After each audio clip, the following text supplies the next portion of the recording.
लॉविथ road सावनविला भगूरमध्ये येणाऱ्या रस्त्यावरील railway ओव्हरब्रिजचे कामाला सुरुवात. रेल्वे प्रशासनाला स्वातंत्र्यवीर सावरकर जन्मभूमी स्मारकाचा विसर. भुसावळ विभागातील इगतपुरी भुसावळ विभागातील लहावीत देवळाली दरम्यान रेल्वे किलोमीटर 178 18 178 20 येथे लेव्हल क्रॉसिंग गेट क्रमांक 84 F ऐवजी भगूर शहराशी 2 लेन रोड ओव्हरब्रिज ROB आणि LHS सुधारित कनेक्टिव्हिटीसाठी प्रस्तावित रेल्वे ROB बदल करण्याबाबत भुसावळ रेल्वे प्रशासनाच्या वतीने लहावीत मार्गे भगूरकडे येणारा रस्ता बंद करून त्या ठिकाणी रेल्वे उड्डाणपूल ओव्हरब्रिजचं काम काही दिवसांपासून मोठ्या वेगाने चालू केलं आहे. भगूरपुत्र स्वातंत्र्यवीर सावरकरांची जन्मभूमी आहे आणि या गावाचा ऐतिहासिक महत्त्व आहे. त्याच्यामुळे हा रेल्वे ओव्हरब्रिज जो आहे त्याचा टर्न जो आहे तो भगूरकडे लँडिंग असावं. रेल्वे प्रशासनाकडून त्याच्यानंतर हा ब्रिज जो आहे तो त्यांनी ऐनवेळी प्लॅन बदलवून तो लहवीच्या बाजूने उतरवण्यात येत आहे आणि त्याच्यामध्ये लहवीच्या बाजूने उतरवल्यानंतर भगूरला येण्यासाठी जाण्यासाठी दळणवळणासाठी कुठलाही रस्त्याचा काहीही त्यांच्याकडून चर्चा किंवा कुठल्याही प्रकारचं उत्तर आम्हाला मिळालं नाहीये. म्हणून त्यांना दुसरा तिसरा पत्र 2 ते 3 पत्र गेल्यावर सुद्धा रेल्वे प्रशासनाकडून कुठल्याही प्रकारचा प्रतिसाद देण्यात आलेला नाही. म्हणून आमच्या भगूर नगरपालिकेचे रोड बंद करण्यात आले. भगूरच्या नगराध्यक्षा सौ प्रेरणा बलकवडे, उपनगराध्यक्ष प्रसाद आडके यांच्यासह सर्व नगरसेवकांनी काम बंद केले. आज या ठिकाणी भगूरचं ROBचं म्हणजे रेल्वे ओव्हरब्रिजचं काम चालू आहे.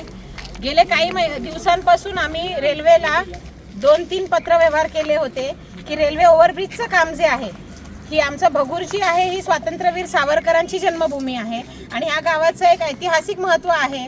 त्याच्यामुळे हा रेल्वे ओव्हरब्रिज जो आहे त्याचा टर्न जो आहे तो भगूरकडे लँडिंग असावं, पण ह्याचा कुठलंही उत्तर आम्हाला मिळालं नाही रेल्वे प्रशासनाकडून.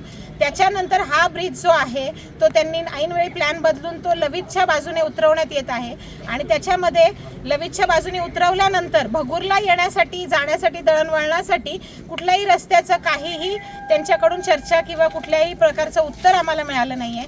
म्हणून त्यांना दुसरं तिसरं पत्र 2-3 पत्र गेल्यावर सुद्धा कुठल्याही रेल्वे प्रशासनाकडून आम्हाला कुठल्याही प्रकारचा रिस्पॉन्स आला नाही. अचानकपणे आमच्या भगूर नगरपालिकेचे रोड बंद करण्यात आले. अचानक इथं दळणवळण रस्ता सगळं बंद करून हे काम रात्रंदिवस ह्याचं स्पीड वाढवण्यात आलं. मागे देखील रेल्वेचं भगूरचं जे दुसरं एंट्रन्स होतं तिथलं ओव्हरब्रिजचं काम करून रेल्वे प्रशासन निघून गेलं.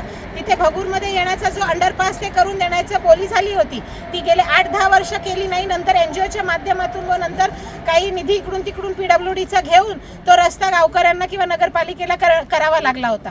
तर तसं न होण्यासाठी भगूर प्रशासन म्हणजे रेल्वे प्रशासनाने आधी भगूरचा रस्ता करून द्यावा, भगूरचं दळणवळण चालू करून द्यावं. हे खूप महत्त्वाचं गाव आहे आणि या गावाच्या दृष्टीने तो लँडिंग ओव्हरब्रिजचा आमच्या गावात व्हावा ही मागणी आम्ही भगूर नगरपालिकेच्या वतीने आज करत आहोत. आणि ते जोपर्यंत रेल्वे प्रशासनाकडून आमच्या पत्राचे उत्तर येत नाही किंवा चर्चेसाठी कोणी अधिकारी येत नाही तोवर ह्या ठिकाणी कुठल्याही प्रकारचं काम होऊ नये किंवा आमच्या भगूर नगरपालिकेच्या हद्दीमध्ये कोणतेही त्यांनी बॅरिकेड्स लावून किंवा रस्ता अडवून किंवा कुठल्याही प्रकारची तोडफोड करू नये ही मागणी आज आम्ही या ठिकाणी केलेली आहे. आणि जे NOC पूर्वी काही प्रशासन काळामध्ये यांनी कुठली तरी NOC अधिकाऱ्यांकडून घेतली होती ती आज सर्व नगरसेवकांच्या मंजुरीने ठराव करून ती NOC रद्द आज आम्ही केलेली आहे. एक मिनिट स्टार्ट. या सर्व गोष्टी बघता असं वाटतं की रेल्वे प्रशासन किंवा केंद्राला स्वातंत्र्यवीर सावरकरांचं काहीच महत्त्व राहिलेलं नाहीये. तर हे स्वातंत्र्यवीर सावरकरांचं जर थोडं जरी महत्त्व असेल मनामध्ये किंवा थोडी जरी त्यांच्यासाठी इज्जत असेल तर हा भगूरचा रस्ता किंवा या. Bharat Chavan, Nashik star news, Bhagur, Nashik.